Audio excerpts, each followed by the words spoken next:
আগামী 15 মে বাজারে আসছে রাজশাহীর আম। বাগান থেকে বিভিন্ন জাতের আম পাড়ার সময় নির্ধারণ করে ম্যাঙ্গো ক্যালেন্ডার প্রকাশ করেছে স্থানীয় প্রশাসন। রবিবার বিকেলে অংশীজনদের সাথে আম সংগ্রহ, পরিবহন ও বাজারজাত নিয়ে মতবিনিময় করে জেলা প্রশাসন। ক্যালেন্ডার অনুযায়ী 15 থেকে শুরু হবে সকল প্রকার গুটি আম নামানো।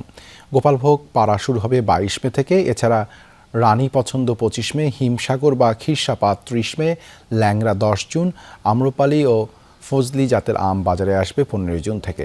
সভায় জেলা প্রশাসক জানান, আম চাষি, ব্যবসায়ী, কৃষি অফিসের সমন্বয়ে ম্যাঙ্গো ক্যালেন্ডার তৈরি করা হয়েছে।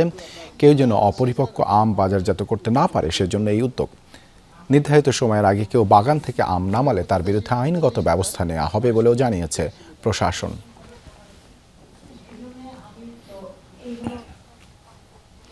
এদিকে নওগাঁয় 22 মে বাগান থেকে গুটি জাত নামানোর মধ্যে দিয়ে শুরু হবে মৌসুমের আম বাজারজাত কার্যক্রম। রবিবার দুপুরে জেলা প্রশাসকের কার্যালয়ে সংশ্লিষ্টদের সাথে বৈঠকে আম পাড়ার দিনপঞ্জি নির্ধারণ করা হয়। ক্যালেন্ডার অনুযায়ী গোপালভোগ আম বাজারে আসবে 30 মে, হিমসাগর 2 জুন, ল্যাংড়া ও হাড়িভাঙ্গা 10 জুন, আম্রপালি 15 জুন এবং ফজলি আম পাড়া শুরু হবে 25 জুন থেকে। চলতি মৌসুমে জেলার আম উৎপাদনের লক্ষ্যমাত্রা 3,87,235 মেট্রিক টন।